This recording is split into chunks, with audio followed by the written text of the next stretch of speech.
que son unas empresas, yo conozco, muy juiciosas y muy líderes, y felicitar a la Andy, a Nancy y a Carlos, y ojalá que en el próximo foro tengamos muchas más empresas preocupadas del tema de la sostenibilidad y del largo plazo, que me imagino que ese es el gran reto y que no siempre es tan obvio cuando las angustias del presente nublan la visión del futuro.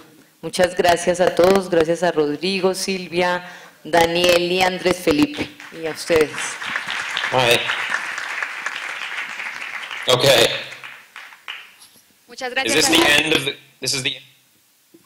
Muchas gracias a la doctora Cadena y a todos los panelistas. Y para finalizar, brevemente nos vamos a conectar con el doctor Andrew Winston vía videoconferencia para hablarles de su libro Big Pop, el cual ha sido compartido con ustedes como parte del evento. Si algunos todavía no tienen el libro, les informo que a la salida habrá 2 personas a las que se pueden acercar para que les den el link y puedan descargarlo. Entonces, doctor, bienvenido.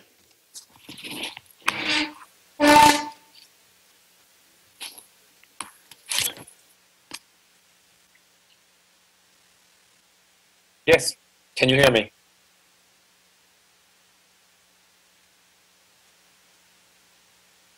Okay, good. Am I on the screen?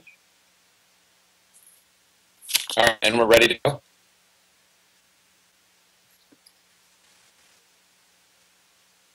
We're ready? Okay. All right. Thank you so much. Muchas gracias por invitarme a hablar en este importante evento. Lo siento, yo hablo un poco español. So that's it. That's all my my Spanish. So I appreciate so much the opportunity to speak to you. I'm sorry I couldn't be down there. So I just have a few minutes. I think I'm at the very end of the event, so I'm probably between you and drinks or some kind of social time. So I will be very quick. I want to thank so much, Andy, for inviting me to talk to you a little bit about my work and the ideas of the Big Pivot, which is my book that I believe some of you have, and some will be getting today. The idea is mainly that the business world is going to be at the center of some very, very big changes in the world, that we're facing mega trends, mega challenges, big changes in how the world works that are changing business in a very dramatic way. In particular, very deep changes in our climate, extreme weather, deep changes in the availability and prices of resources, so a new kind of resource scarcity, and then a level of transparency, the technology that enables everyone to see into. Given the scale of the challenges we face, we need what I'm calling a big pivot, a deep change in how business works to shift our priorities from focusing mainly on short-term earnings and getting to these big shared challenges when the hurdle rate is good or it's cheap to manage or there's enough pressure, and handling those issues, tackling those issues first and working back from there using technology and capitalism and competition to find the cheapest and most efficient ways to do it. Now, the big pivot to me falls into 3 very big buckets of strategies: a change in vision, how we see the world, the way we think about short and long term in business, how we set our goals, setting them based on science, not just on what we think we can do, but on what we have to do, and the level of innovation that we pursue, asking what I call heretical questions and demanding heretical innovation.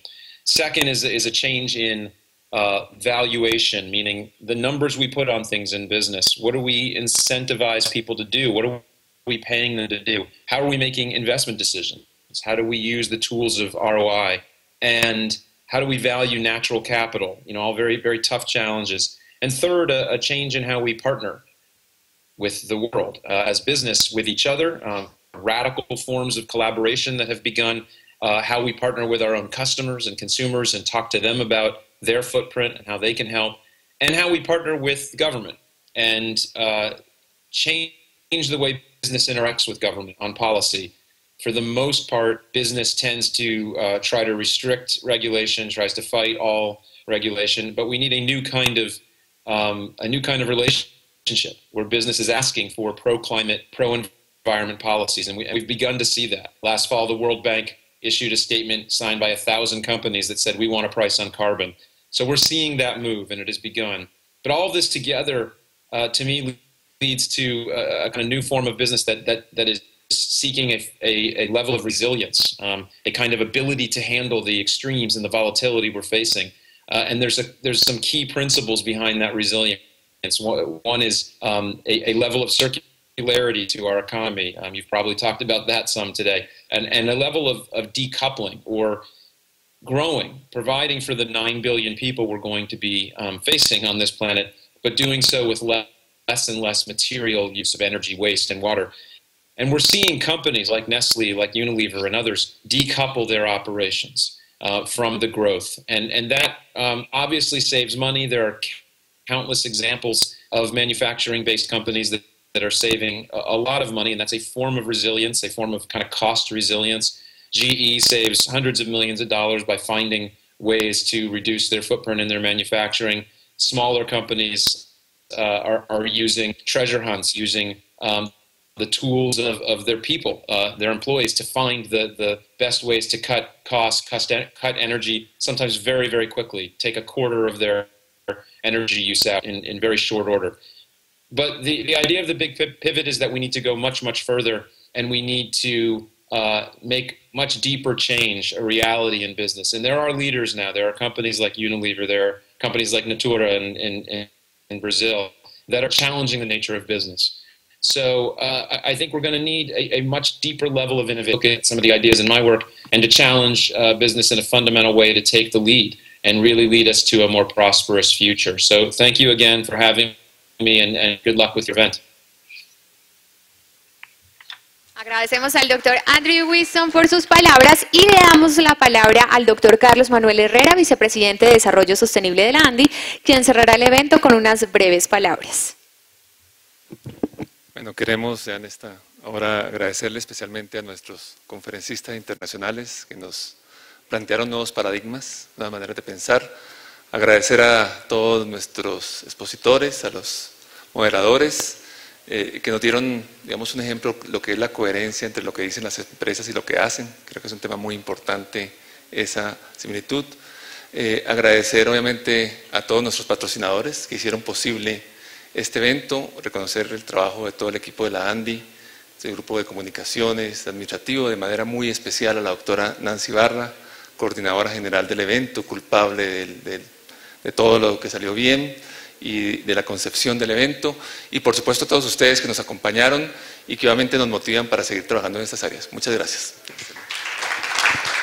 Para nosotros fue un placer que nos acompañaran. Muchísimas gracias por dedicarnos hoy su día y queremos cerrar este evento haciendo un reconocimiento especial a nuestros patrocinadores: Anglo Global Ashanti, Sena TCC, Universidad de los Andes, Sura, Cementos Argos, Da Vivienda, Diario La República, Bavaria, Celsia y al grupo Logis. Para todos, muy buena tarde.